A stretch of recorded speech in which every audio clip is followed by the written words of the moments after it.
Hey, so hi everyone. Today I'm playing with Steersman Y'rkoon. So Steersman Y'rkoon is one of the new leaders, which is a bit complicated in Bloodlines, and we're starting on him. I do find him quite fun. I think there are some interesting things you can do about it.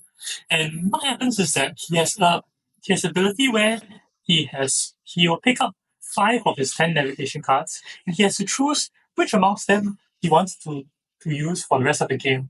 Right? This is one of his only passive, and he has no signet ring and starts with no water. So every time you reach a friendship or reach 2 influence on any faction track, you're able to flip them over from left to right based on how you arrange them at the start of the game. These can vary between power levels from really good to sometimes a bit awkward, and the timing of it is quite hard as well. So in this case, I am arranging the cards in various ways, and then after that, I decided it. Then I'll put it down left to right, and then yeah, let's just start this game and see how well I do with Steersman Y'rkoon. So here you can see the 4 navigation cards that I picked.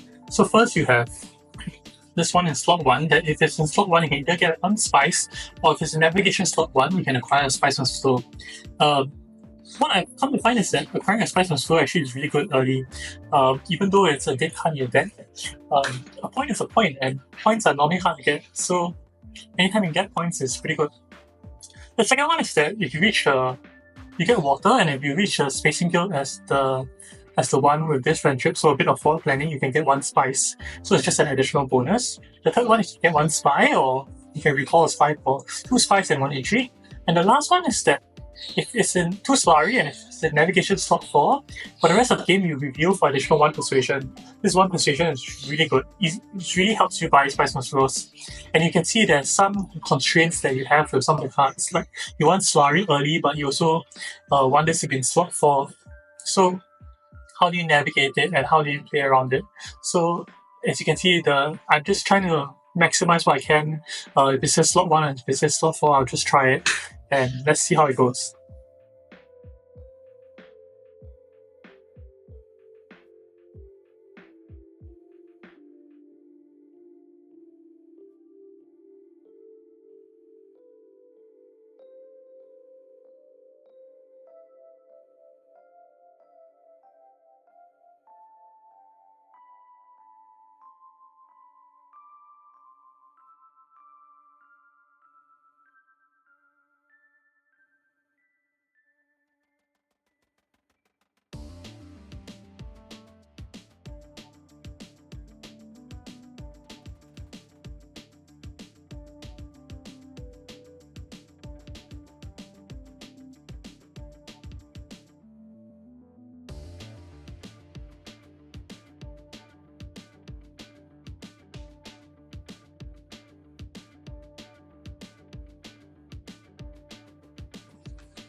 So Steersman starts with 9 cards in there.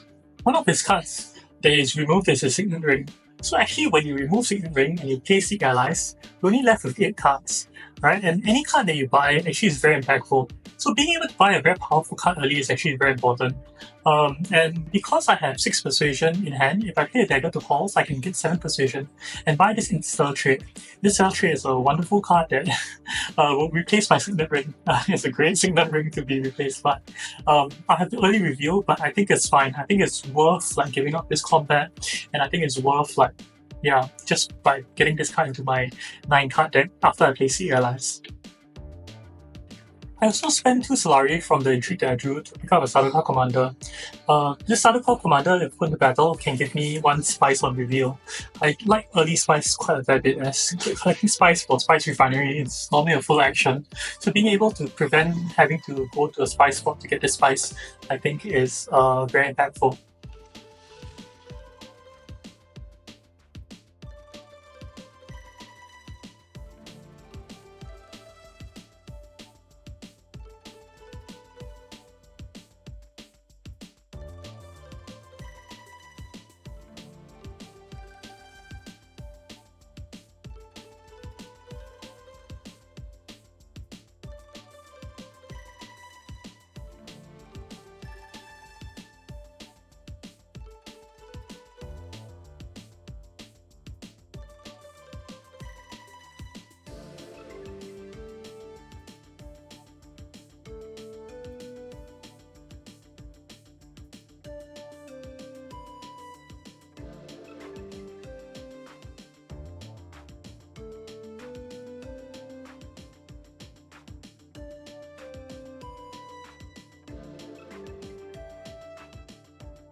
So for my first action for round 2, I'm first going to deliver supplies. This is collect water. This is because when I first get my first strength ship, or my first faction of 2 influence, I can spend 1 water to get a spice of slow. So I do want to have this on the ready. So I'm not pressured to not go to certain spaces if I don't have water. I think that by doing this, I'm just more flexible. I don't need to go to deliver supplies twice, but I do need to go there at least once.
So because yellow only puts in 2 troops, right? If I put in 3 troops, I should be able to beat him. The likelihood he has 3 daggers is low and he has no intrigues as well. So I think it's a good time to put in 3 troops. I can either go to Desert Ambush or I can go to Y'rkoon. Both will allow me to win this combat. I think because the Y'rkoon contract, he doesn't put in more troops, because either way I can beat him. Um, yeah, I can beat him in combat. So 2 troops kind of values out where he can get good value from without losing excessive amounts of troops. So, but what I see, right, is that if this combat actually gives me a water, so even though I spend the water, I'll get the water and I'll be able to trigger the navigation card once again, and that will allow me to cash in for Spice and Slow, which I think is really good. So let's do that. Let's try to win this combat.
So in this round, I choose to go to get my hooks. I think hooks are still strong in this game. This threatens me to go to be able to collect the spice and put a worm into combat, which actually looks very good. I do think someone else will definitely collect the spice, but there's so much spice on the board. Um, yeah, but hopefully I can get it. If I win this combat, it'll be really good. Even if I need to put in a sandworm or something. But um, if let's say the other players collect spice, I don't think they have a shot of beating me in this combat as well. So one thing I should have realized is that if I go to Y'rkoon, actually, I also will have a water from my second navigation card. And if that's the case, I think maybe going to Y'rkoon is better. I might not need worms, and I might just need to, just win this combat. But I think that actually with 3 troops, I'm in quite a good position to win this combat.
Oh no, red reveals for 4 swords. This means we tie combat.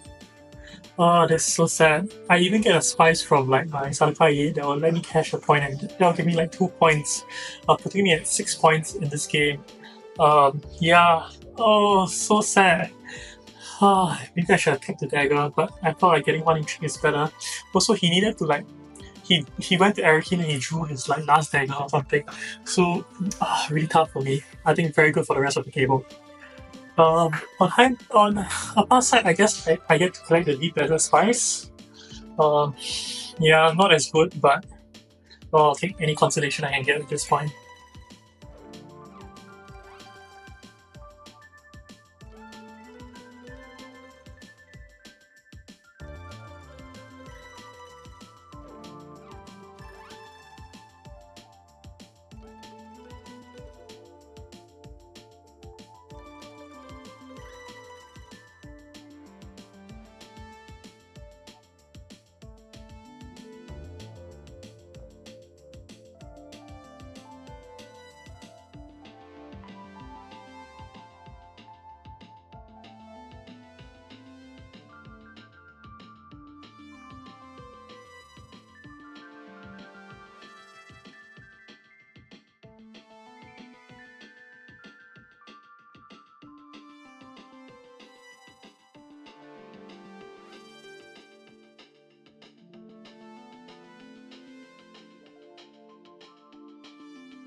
So this round, I probably want to throw Sandworms into combat. I probably want to throw 2 Sandworms, 2 troops.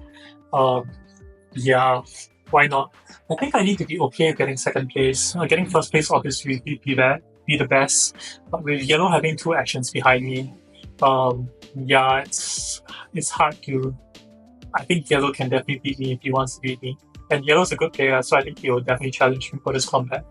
Um, it's not a great combat for him to win, but it's okay. Um, yeah. So let's see how it goes. Hopefully, maybe the intrigue that I draw will be useful, and winning this combat will be huge with worms as well. Gives me like 2 points. Uh, yeah, let's just hope that happens.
So another really tough combat loss.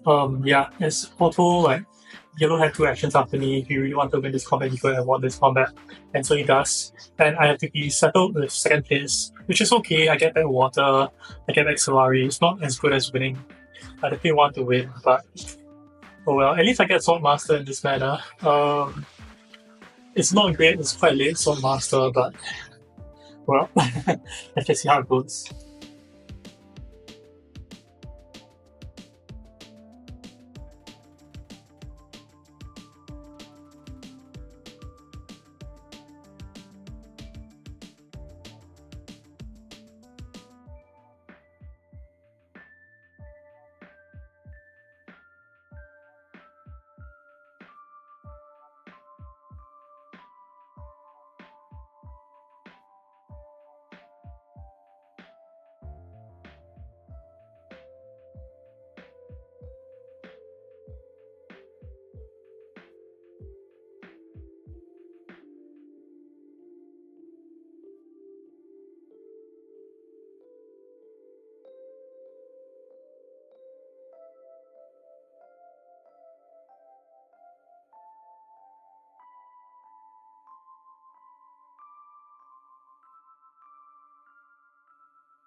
So I know I talked about wanting to get Sword Master, but if I get Sword Master this hand actually doesn't really do anything.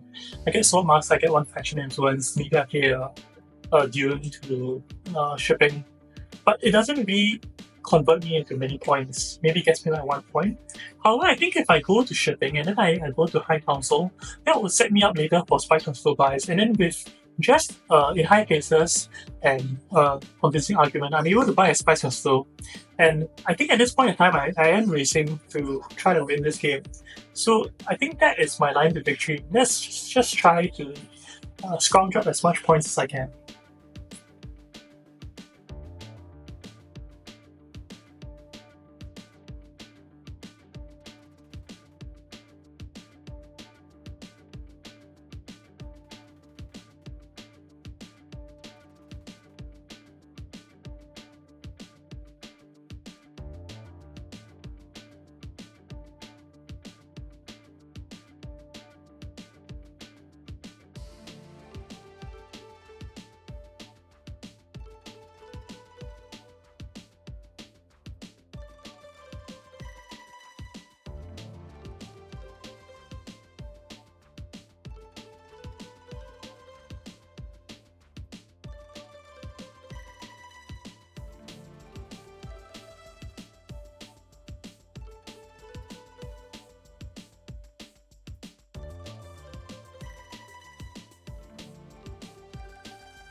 So here I have the option to purchase one of the new techs. This new tech is like Sarduakar High Command, which allows me to get one combat BP, one BP.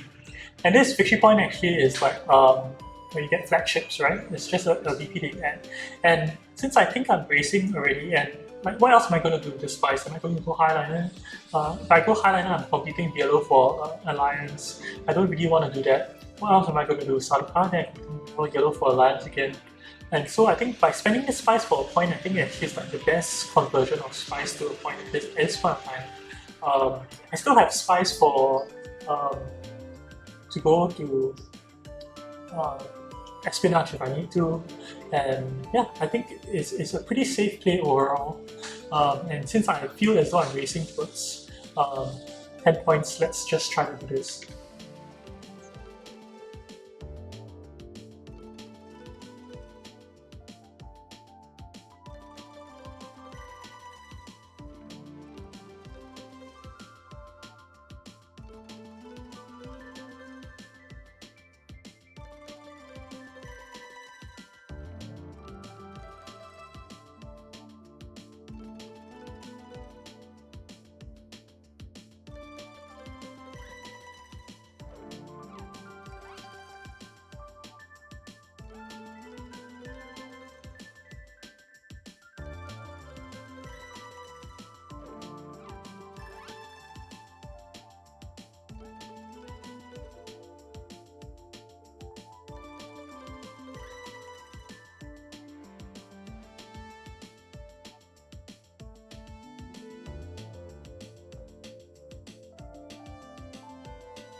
So here I have the option to purchase one of the new techs. This new tech is like Sarduakar High Command, which allows me to get one combat BP, one BP. And this victory point actually is like when you get flagships, right? It's just a VP that you add. And since I think I'm racing already, and like what else am I going to do with this spice? Am I going to go highliner? If I go highliner, I'm competing yellow for alliance. I don't really want to do that. What else am I going to do? Sarduakar, then I can go yellow for alliance again. And so I think by spending the spice for a point, I think actually is like the best conversion of spice to a point at this point of time. I still have spice for to go to uh, espionage if I need to. And yeah, I think it's a pretty safe play overall. And since I feel as though I'm racing towards 10 points, let's just try to do this.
So for round 6, I actually have a half to win this game.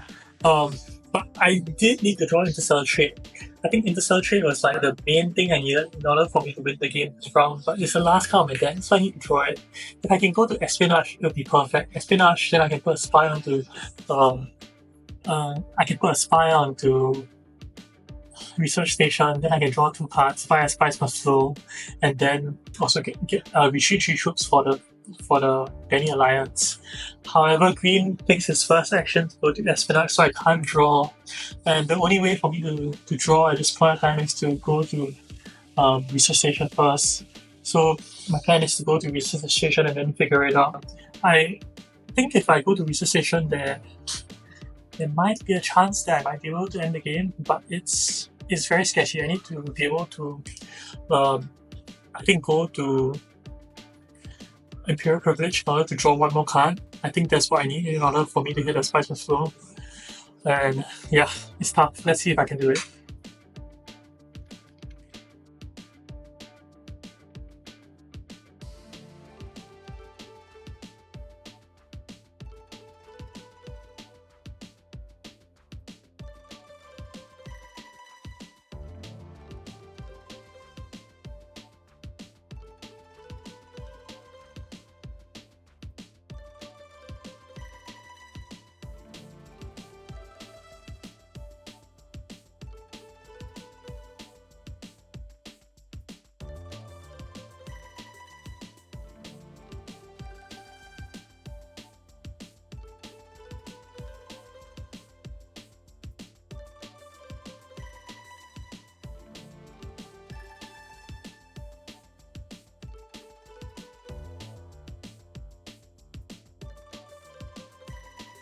So I can't end the game this round, a bit sad.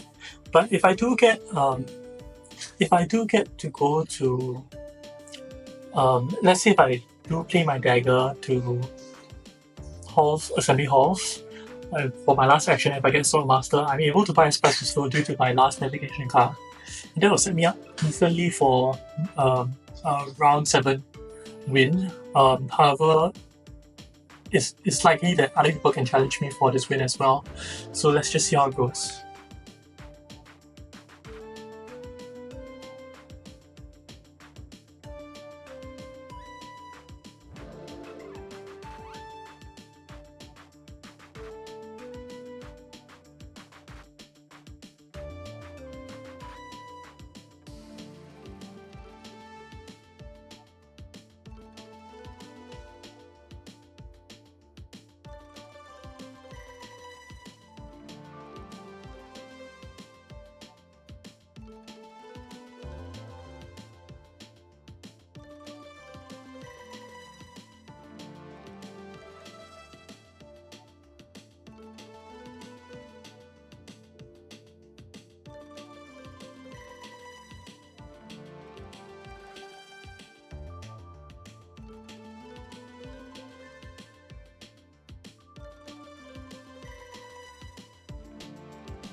So if round 7 comes around and I need to get this Benny Alliance in order for me to get 10 points. I also can definitely cash in this strategic stock. I get spice in so many ways. I get spice by revealing. I also get spice by putting in a Sarduakar Commander.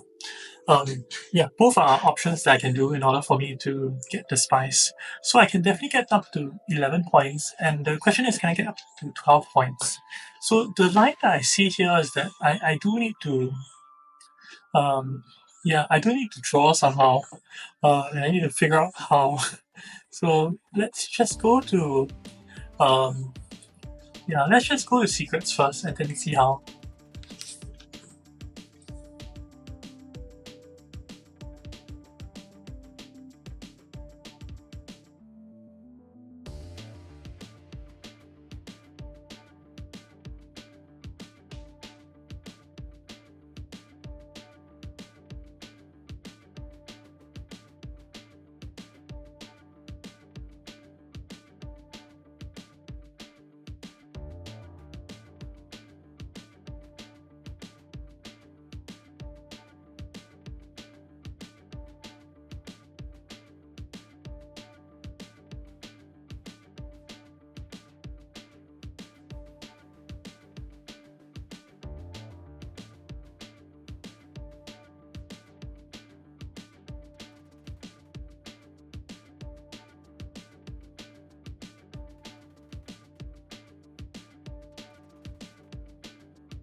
So I managed to get a draw and trade from secrets, which is really good. But I ended up drawing another Spice Missile. Oh no. The likelihood I can get a Spice Missile is really low now. But at the same point in time, I managed to play an Intrigue. I can discard a Spice Missile to get a Penetration bump. I think that doing this now is better. It just protects my alliance a little bit more. It makes it really hard for Gaius, the green player, to try to steal it. I mean, she still could, but without Spy it's a little bit hard now. So I think that this is the best way to defend, even though I would like to play it later. I think playing it now kind of protects my lead. The line I see now is that if I go to Y'rkoon and I draw well, right, maybe I can put a spy somewhere that will either maximize my outs by either being able to like draw an intrigue or maybe get more spies for tiebreakers, or maybe even like double drawing asset contracts for maybe a spice missile if I hit runner. Let's hope.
So in the end, 11 points was enough. I didn't need to hit my runner to hit my Spice Must Flow for 12 points to win. Incredibly lucky. As you can see, like, in this last combat, like, no one really has strength, and Yellow's able to get to so much strength just by having a good Sarduakar Commander and just throwing a bunch of troops. He doesn't even highliner this combat. Yeah, and he cashes in. Very lucky that like his combat matches were all like rainbows. And one of the reasons why it was rainbows is that he had to actively fight me for some of the combats. So he couldn't like time his combats very well in order for him to like get the matches that he needed.